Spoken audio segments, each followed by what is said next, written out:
Emergências clínicas.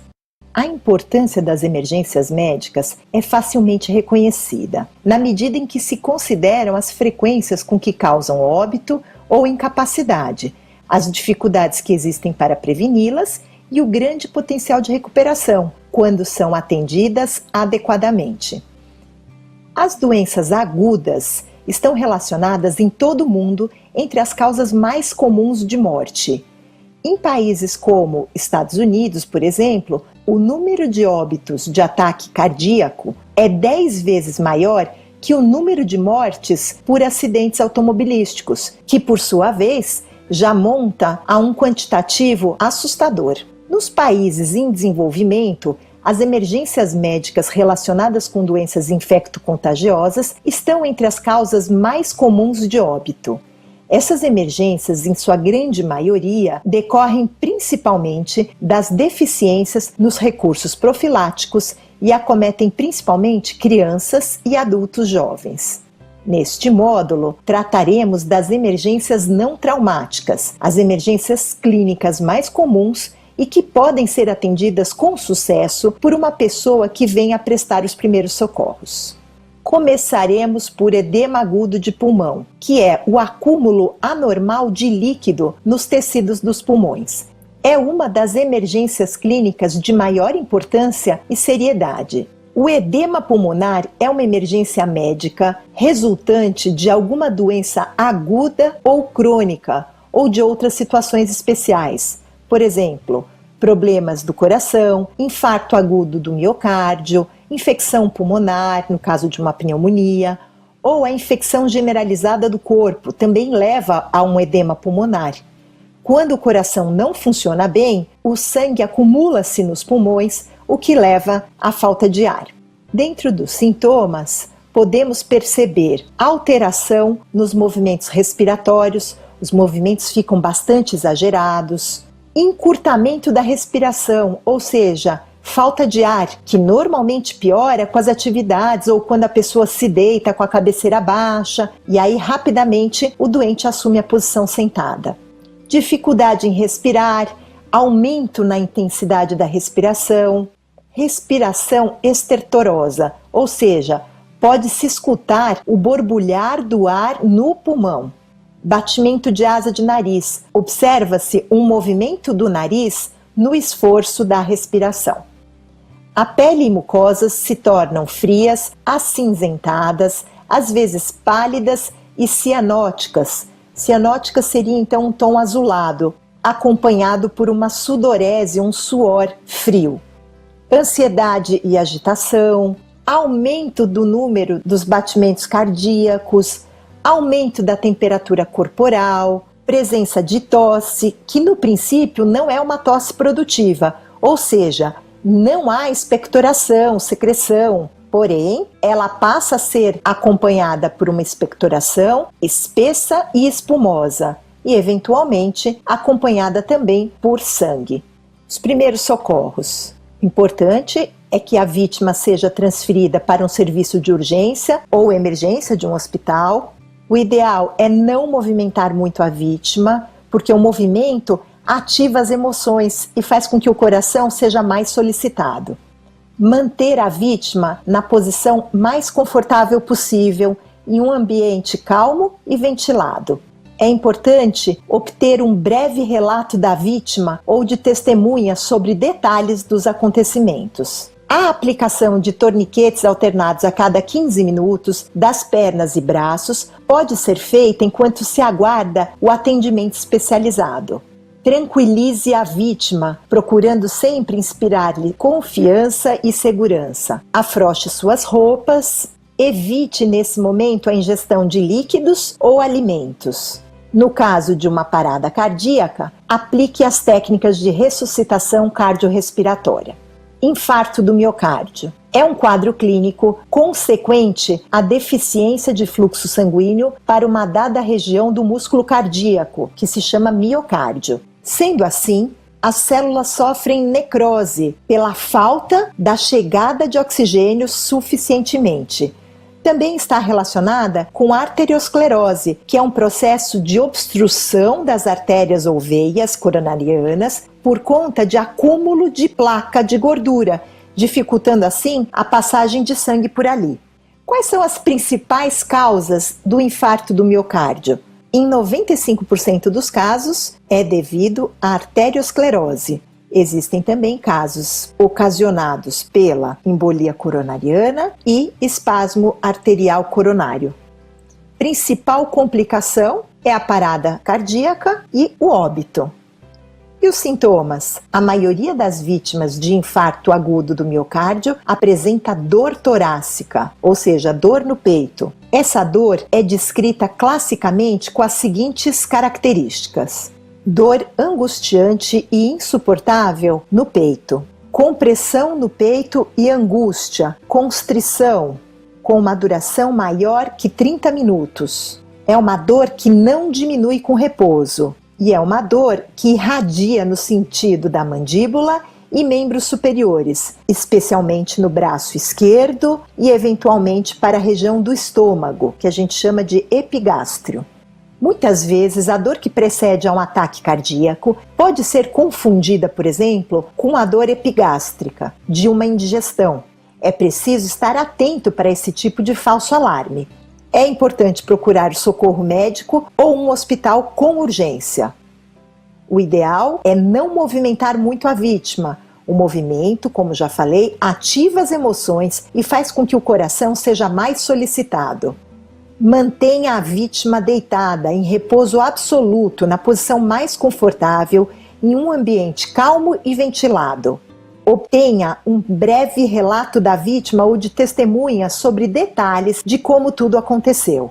Tranquilize a vítima, de novo, para inspirar-lhe confiança e segurança.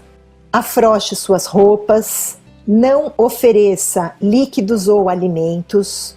Verifique se a vítima traz consigo nos bolsos remédios para urgência. Administre os medicamentos segundo a bula, desde que a vítima esteja consciente. Os mais utilizados são vasodilatadores coronarianos e comprimidos sublinguais.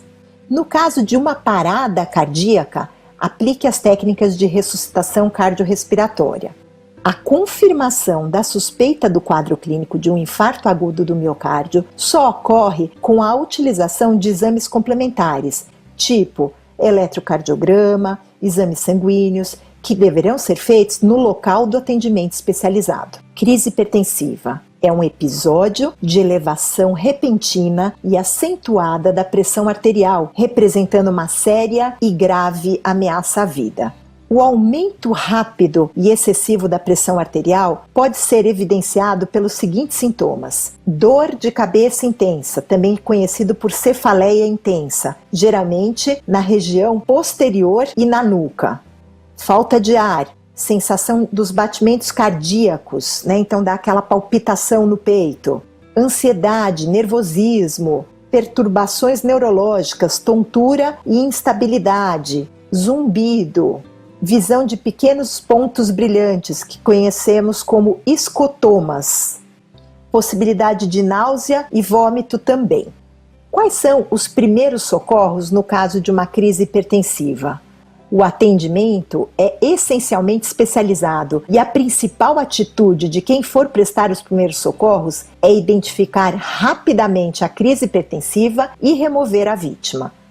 Para identificar a crise, mesmo sem verificar a pressão, deve-se conhecer os sintomas já descritos anteriormente. Procure saber se a vítima é hipertensa, há quanto tempo, que remédio utiliza, e a remoção para o atendimento especializado deve ser urgente. Cólica renal é uma síndrome extremamente dolorosa que aparece de repente. Na maioria das vezes, essas crises dolorosas são provocadas por distúrbios renais ligados à presença de cálculos urinários. É a famosa pedra no rim. O caráter da dor renal é bastante variável de paciente para paciente. Os sintomas são sensação indefinida de peso na região lombar, latejamento, fincadas ou ferroadas, possibilidade de náuseas e vômitos. Às vezes, vem acompanhado pela elevação da temperatura, palidez e sudorese excessiva. A dor pode localizar-se na região lombar, mas também é comum irradiar, principalmente na fase aguda. Costuma-se dizer que não há cólica sem dor irradiada. A dor irradiada localiza-se principalmente no hipogastro, ou seja, abaixo do estômago e em cima da bexiga, e flancos, ou seja, nas laterais do abdômen. É comum aos dois sexos e acontece com a migração do cálculo desde o rim até a bexiga. Quais são os primeiros socorros para uma vítima de cólica renal? A vítima de uma cólica renal sofre muito e muitas vezes não consegue andar ou falar direito. O importante é focar no conforto da vítima da melhor maneira possível. Identifique se é mesmo um caso de cólica renal. Em seguida, acalme e tranquilize a vítima, fazendo-a deitar em um local confortável, afrouxe-lhe as roupas, providencie imediata remoção para o atendimento especializado. Verifique com a vítima se ela já teve cólica renal anteriormente e se ela leva algum medicamento consigo para este caso. Sendo assim, pode tomar. Caso contrário, nenhuma forma de medicamento deverá ser administrado. Pode-se ainda aplicar compressa ou bolsa de água quente no local da dor, que pode ser nas costas ou na parte anterior do abdômen, ou onde a vítima indicar. O diabetes mellitus é uma doença na qual o sangue é incapaz de utilizar normalmente o açúcar como fonte de energia, devido a uma deficiência de insulina, que é um hormônio produzido pelo pâncreas. A insulina é uma substância necessária para permitir a entrada nas células do organismo do açúcar existente no sangue. O diabetes mellitus ocorre quando são secretadas quantidades insuficientes de insulina pelo pâncreas. Pode se tornar uma emergência devido a uma das duas condições: coma diabético, quer dizer muito açúcar no sangue, ou o coma hipoglicêmico, que quer dizer pouco açúcar no sangue.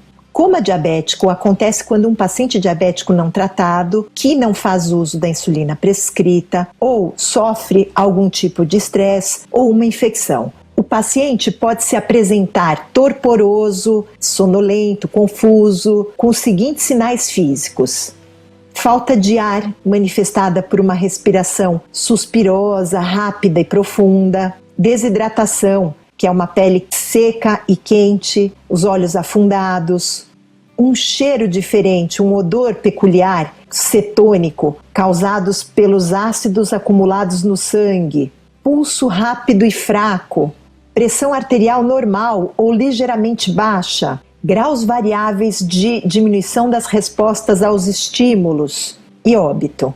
A hipoglicemia e o coma hipoglicêmico pode ocorrer quando a insulina é administrada em excesso ou quando o paciente não se alimenta adequadamente ou se exercita demais. O açúcar é rapidamente retirado do sangue para as células, faltando então em quantidade suficiente no sangue para a nutrição do cérebro. O açúcar baixo no sangue, que é a hipoglicemia, está associado aos seguintes sinais e sintomas: respiração normal, pele pálida e úmida, confusão, dor de cabeça, raciocínio prejudicado, riso despropositado, resistência ao auxílio, pulso rápido e cheio, pressão arterial normal, desmaio, convulsões e coma e óbito. Como primeiros socorros, o ideal é sempre perguntar para o paciente se ele se alimentou e se tomou a insulina. No caso dele estar inconsciente, pergunte para a família. Transportá-lo imediatamente ao hospital para que receba cuidados médicos apropriados. Hipertermia é a elevação anormal da temperatura do corpo, geralmente maior que 40 graus Celsius. As principais causas da hipertermia podem ocorrer devido à presença de infecção no organismo ou de alguma outra doença, restrição à perda de calor, presença prolongada em ambientes excessivamente quentes e úmidos e desidratação em crianças. Como primeiros socorros, após a constatação exata da hipertermia, com a vítima geralmente prostrada, quietinha, envolva a vítima com panos ou toalhas úmidas e frias e banho de imersão à temperatura ambiente. Toalhas frias com gelo na região da fronte ajudam bastante. Em caso de convulsão e delírio, não se deve dar banho na vítima. A remoção para o atendimento hospitalar deverá ser urgente.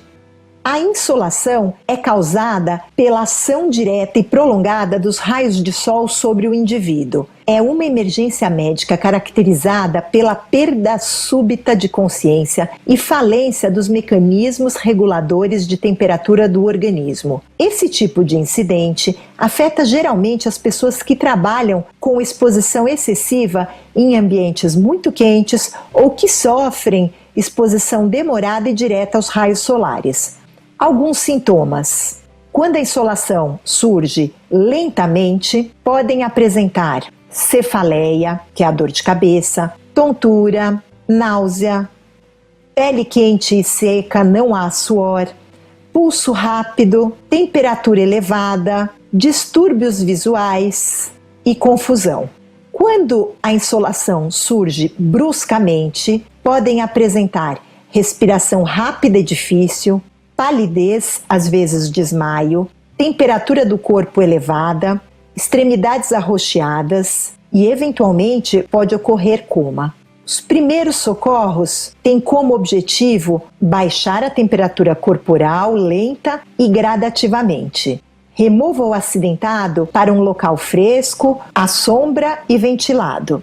Remova o máximo de peças de roupa do acidentado. Se estiver consciente, deverá ser mantido em repouso e recostado, a cabeça elevada. Pode-se oferecer bastante água fria ou gelada ou qualquer líquido não alcoólico para ser bebido.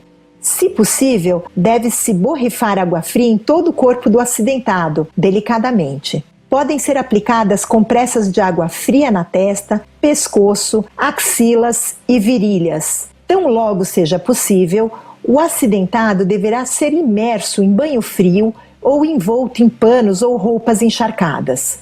Encaminhe ao serviço de urgência o mais rápido possível.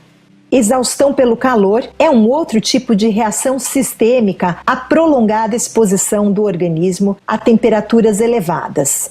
O trabalhador que exerce a sua atividade em ambientes cuja temperatura é alta está sujeito a uma série de alterações em seu organismo, com graves consequências à sua saúde. Esses ambientes geralmente são locais onde existem fornos, autoclaves, forjas, caldeiras, fundições, etc. Ocorre devido à desidratação, eliminação de sódio ou combinação de ambas. Como sinais e sintomas? Quando a origem dos sintomas for devida à perda de água, o acidentado reclama de sede intensa, fraqueza e acentuados sintomas nervosos, que podem incluir falta de coordenação muscular, distúrbios psicológicos, hipertermia, delírio e coma. Quando for por perda de sódio no organismo, o acidentado pode apresentar sintomas sistêmicos de exaustão pelo calor, ou seja, o acidentado geralmente reclama de cãibra muscular associada a fraqueza, cansaço, náusea, vômitos, calafrios, respiração superficial e irregular. O acidentado não demonstra estar sedento. Pode-se observar palidez, taquicardia e hipotensão. Essa situação ocorre quando a sudorese térmica é resposta por ingestão adequada de água, mas não de sal. Como primeiros socorros, remova o acidentado para um local fresco e ventilado, longe da fonte de calor. O acidentado deve ser colocado em repouso, recostado. Afrouxe as roupas da vítima. Ofereça líquido em pequena quantidade, repetidas vezes, se possível com uma pitada de sal. Se o acidentado não conseguir tomar líquidos oralmente, não insista para não piorar suas condições. Providencie para que o acidentado tenha atendimento especializado. As câimbras de calor ocorrem principalmente devido à diminuição de sal no organismo. Como sinais e sintomas, observamos que as vítimas de cãibras apresentam contrações musculares involuntárias, fortes e muito dolorosas. Ocorrem normalmente nos músculos do abdômen e nas extremidades. A pele fica úmida e fria. Nesses casos, a temperatura do corpo estará normal ou ligeiramente baixa, a baixo nível de sódio no organismo. Como primeiros socorros, a vítima deve ser colocada em repouso confortavelmente em local fresco e arejado. Além disso, pode-se tentar massagear suavemente os músculos atingidos para promover alívio localizado. Pode-se dar à vítima água com uma pitada de sal, que muitas vezes faz o acidentado melhorar quase que imediatamente. Pode-se oferecer alimento salgado. Dependendo da gravidade do ataque, a vítima precisará ser mantida em repouso por vários dias. Diarreia é um aumento na frequência, fluidez e volume das fezes. O funcionamento normal dos intestinos varia de pessoa para pessoa. A própria definição precisa de diarreia deverá levar em conta este dado. Diversas podem ser as causas da diarreia: desordens psicogênicas ou diarreia nervosa, infecções intestinais bacterianas, viróticas ou parasitárias de diversas origens, fatores intestinais como envenenamento por metal pesado, terapia antibiótica, efeitos adversos de remédios, doenças neurológicas, deficiência nutricional e ainda alergia alimentar. Como primeiros socorros, primeiramente iremos acalmar a vítima, mantê-la em repouso confortavelmente até o recebimento de socorro médico especializado. Em casos de diarreia, existe o risco de desidratação, principalmente em pessoas debilitadas por outras doenças, em idosos e em crianças. Para controlar a situação, deve-se, sempre que possível, iniciar imediatamente a hidratação oral com soro caseiro, dando à vítima 3 colheres de sopa a cada 15 minutos. Como se prepara esse soro caseiro? Um copo de 250 ml de água fervida ou filtrada, adicione 1 colher de sopa de açúcar e 1 colher de chá de sal de cozinha. Desmaio é a perda súbita, temporária e repentina da consciência devido à diminuição de sangue e oxigênio no cérebro. As principais causas do desmaio são hipoglicemia, cansaço excessivo ou fome, nervosismo intenso, emoções súbitas ou sustos, acidentes, principalmente os que envolvem perda sanguínea, dor intensa, prolongada permanência em pé, mudança súbita de posição. A vítima está deitada e levanta rapidamente, pode então dar uma tontura e ela desmaia. Ambientes fechados e quentes. Os sintomas do desmaio são fraqueza, suor frio abundante, náusea ou ânsia de vômito, palidez intensa, respiração lenta, extremidades frias, tontura, escurecimento da visão, queda. Devido à perda de consciência, o acidentado pode cair. Como primeiros socorros, se a pessoa apenas começou a desfalecer, sente a vítima em uma cadeira ou outro local semelhante, como podemos ver nesta imagem, curve a vítima para frente, baixe a cabeça do acidentado, colocando-a entre as pernas e pressione a cabeça para baixo. Mantenha a cabeça mais baixa que os joelhos. Faça-a respirar profundamente até que passe o mal-estar. Havendo desmaio, mantenha o acidentado deitado, colocando sua cabeça e ombros em posição mais baixa em relação ao resto do corpo, como podemos ver na imagem abaixo. Afrouxe suas roupas, mantenha o ambiente arejado e, se houver vômito, lateralize sua cabeça para evitar o sufocamento, evitar que esse vômito seja aspirado e vá para o pulmão. Obrigada e até a próxima aula!